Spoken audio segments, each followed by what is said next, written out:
Welcome to my YouTube channel success. हमारे साथ में मैं सुनील कुमार आपका स्वागत करता हूं। आज का टॉपिक लेके आया हूं Bihar SSC inter level test series first. आज टेस्ट सीरीज चालू करने जा रहा हूं जो इंटर लेवल पर भी एसएससी बिहार सरकार ने वैकेंसी दी है 11,000 का सीटों के लिए। इसके लिए आज जो इम्पोर्टेंट साइंस और आर्ट से संबंधित जितना भी क्वेश्चन पूछा जाता है बिहार एसएससी में, बिहार से संबंधित करंट सभी क्वेश्चन इसमें मिक्स डालेंगे।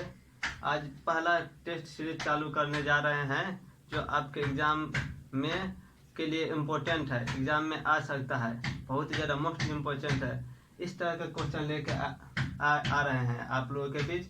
तो आप लोग कृपया करके आराम से तैयारी कीजिए, तैयारी में जुट जाए अभी से।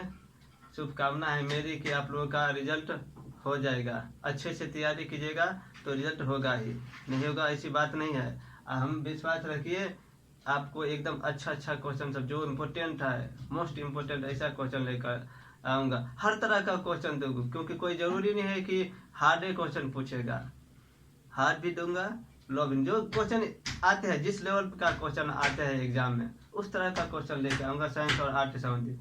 25-30 सेट प्रैक्टिस आप लोगों को कराऊंगा।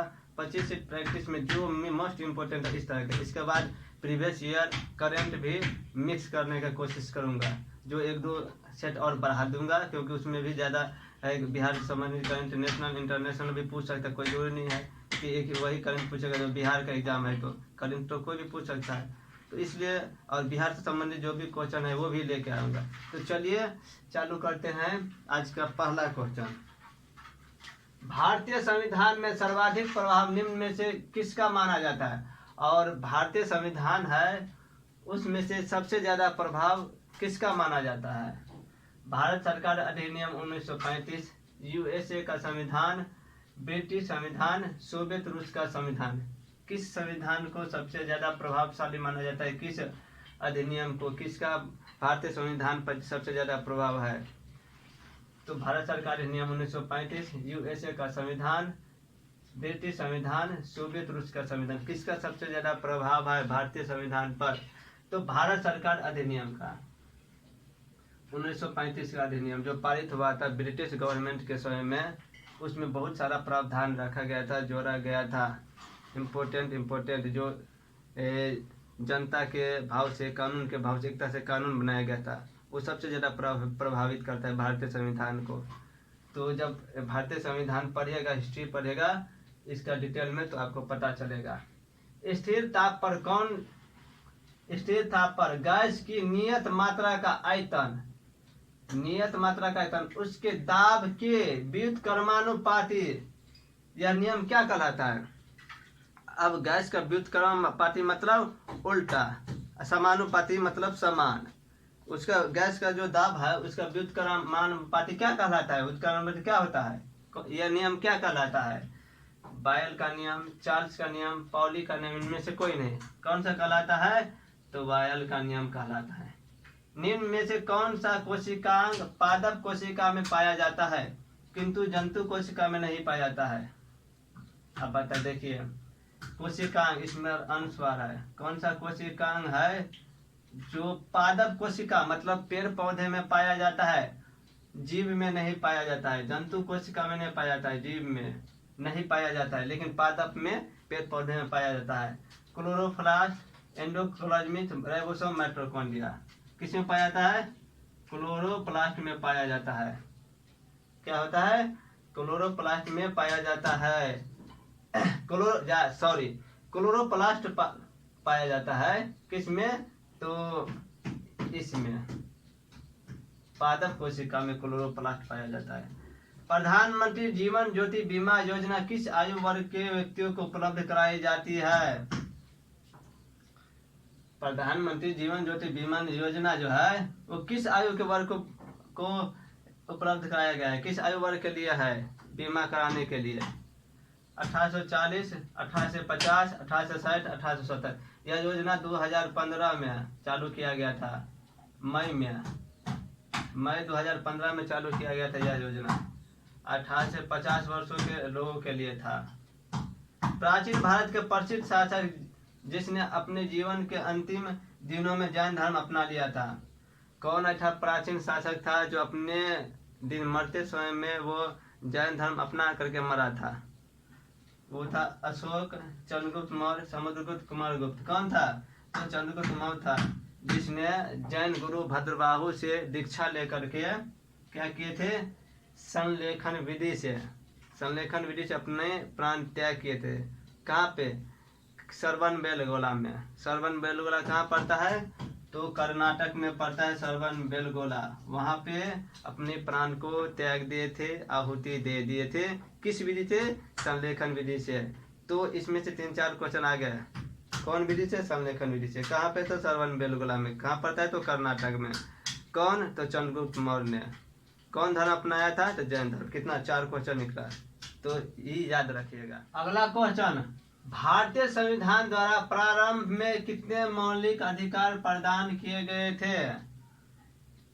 भारतीय संविधान द्वारा प्रारंभ में, शुरुआत में मौलिक अधिकार कितने थे?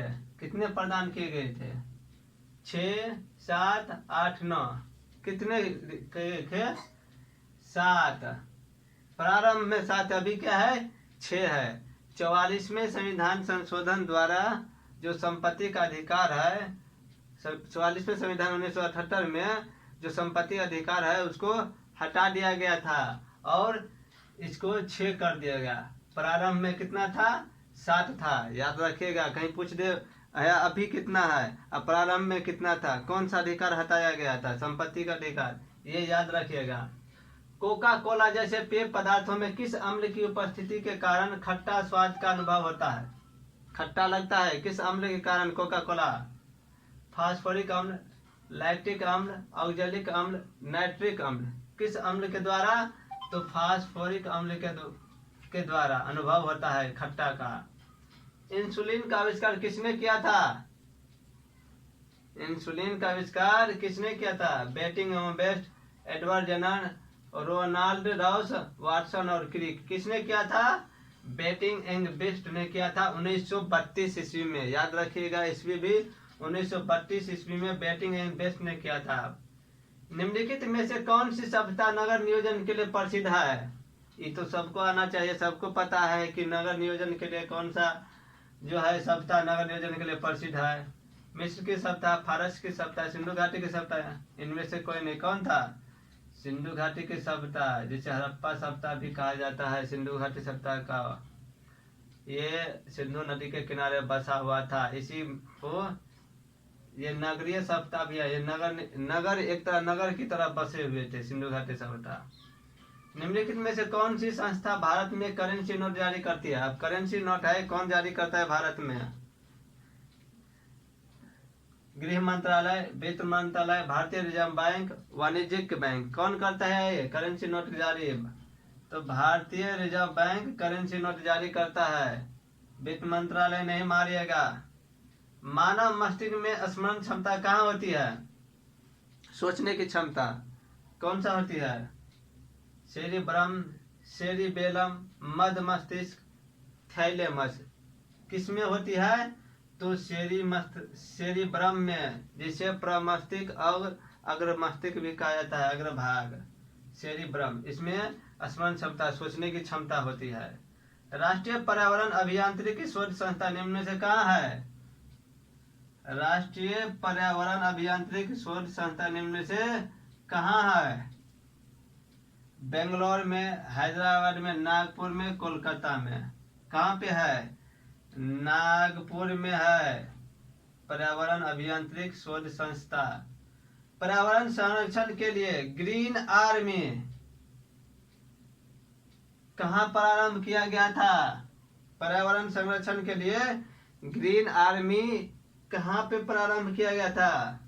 ऑस्ट्रेलिया, भारत, भूटान, रूस। कहाँ पे किया गया था? ऑस्ट्रेलिया में किया गया था ग्रीन आर्मी का प्रारंभ। क्या किया गया था? तो ऑस्ट्रेलिया में। अगला क्वेश्चन, राज्य के नीति निर्देशक सिद्धांतों में से कौन सा गांधीवादी दर्शन पर आधारित नहीं है?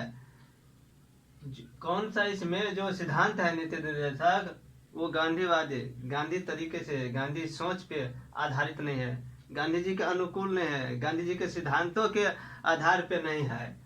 ग्राम पंचायतों का गठन, ग्रामीण उद्योगों को बढ़ावा देना, कृषि एवं पशुपालन का संरक्षण, मजदूरों का संरक्षण। कौन सा नहीं है? नहीं है नहीं, नहीं कौन है? पंचायतों का गठन ये भी है, ग्रामीण उद्योगों को बढ़ावा देना ये भी है, कृषि एवं पशुपालन का संरक्षण ये भी है। ये नहीं है डी नंबर, मजदूरों का संरक्षण। मजदूरों का संरक्षण नहीं है गांधीवादी पर आधारित दर्शन पर।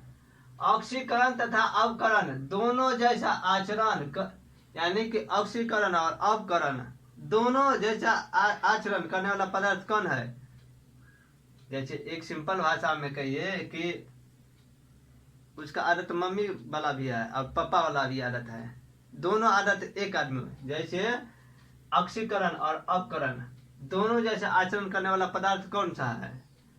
Hydrogen sulphide, hydrogen peroxide, sulphur dioxide, ये सभी कौन है? ये सभी है, दोनों आचरण करते हैं। ऑक्सीकरण और अवकरण दोनों आचरण करते हैं सभी। हाइड्रोजन सल्फाइड भी, हाइड्रोजन पेरोक्साइड भी और सल्फर डाइऑक्साइड भी, ये तीनों है ना जो ऑक्सीकरण तथा अवकरण दोनों करते हैं। निम्नलिखित में से कौन उष्णकटिबंधीय घास स्थल नहीं है? कौन उष्णकटिबंधीय घास स्थल? उष्ण मतलब गर्म। सावान अफ्रीका में पड़ता है, सावान। कंपोस ब्राजील में पड़ता है। लानोस वेनेजुएला में पड़ता है। पंपास अर्जेंटीना में पड़ता है। तो इनमें से बोल रहा है कौन? तो उष्णकटिबंधीय, उष्ण घास का स्थल नहीं है, ये पंपास नहीं है जो अर्जेंटीना में पड़ता है, ये उष्णकटिबंधीय घास का स्थल नहीं है। निम्नलिखित में से कौन सी कला ग्रीक बौद्ध कला के नाम से भी जाना जाता है? कला से संबंधित क्वेश्चन रहता है एग्जाम में। निम्नलिखित में तो कौन सी कला ग्रीक बौद्ध कला के नाम से भी जाना जाता है? कौन सी कला? मथुरा कला, मधुबनी कला, गांधार कला या इनमें से कोई नहीं? कौन सी कला है जो ग्रीक बौद्ध कला के नाम से भी जाना जाता है? तो गांधार कला। ये गांधार कला जो है ग्रीक बौद्ध कला के नाम से जाना जाता है।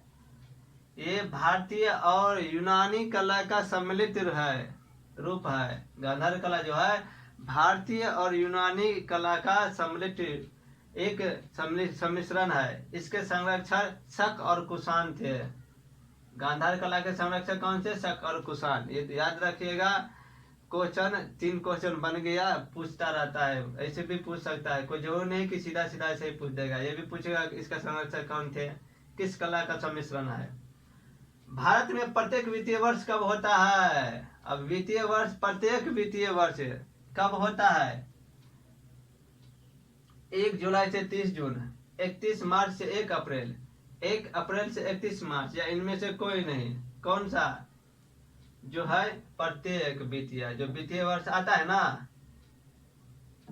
वो कब से कब होता है? तो 1 अप्रैल से लेके 31 मार्च है। इसमें कंफ्यूजन मत दीजिएगा, ये उल्टा है। 1 अप्रैल से 31 मार्च है, ये 31 मार्च से 1 अप्रैल है, इसमें कंफ्यूजन है। 1 अप्रैल से लेके 31 मार्च तक चलता है, 1 अप्रैल से 31 मार्च तक चलता है। कोविड-19 महामारी के समय निम्न में से किस एक्ट के तहत भारत सरकार ने फेस मास्क और सैनिटाइजर, जो आप मुंह पर फेस मास्क लगाते थे और सैनिटाइजर हाथ सैनिटाइज करते थे, वो किस एक्ट के तहत भारत सरकार ने अनिवार्य वस्तु घोषित किया था? ये अनिवार्य है, अनिवार्य वस्तु है, ये पहनना जरूरी है, हाथ में सैनिटाइज करना जरूरी है, अनिवार्य वस्तु घोषित कर दिया। आपको करना ही करना है, ये नहीं कि हम नहीं करेंगे, कभी मन होगा तो करेंगे, नहीं करेंगे, अनिवार्य है कि अनिवार्य रूप से आपको करना ही है। किस अधिनियम के तहत? उपभोक्ता संरक्षण अधिनियम 2019, महामारी अधिनियम 1857, भारतीय मानक ब्यूरो अधिनियम 2016, आवश्यक वस्तु अधिनियम 1955। कब किस अधिनियम के तहत हुआ था?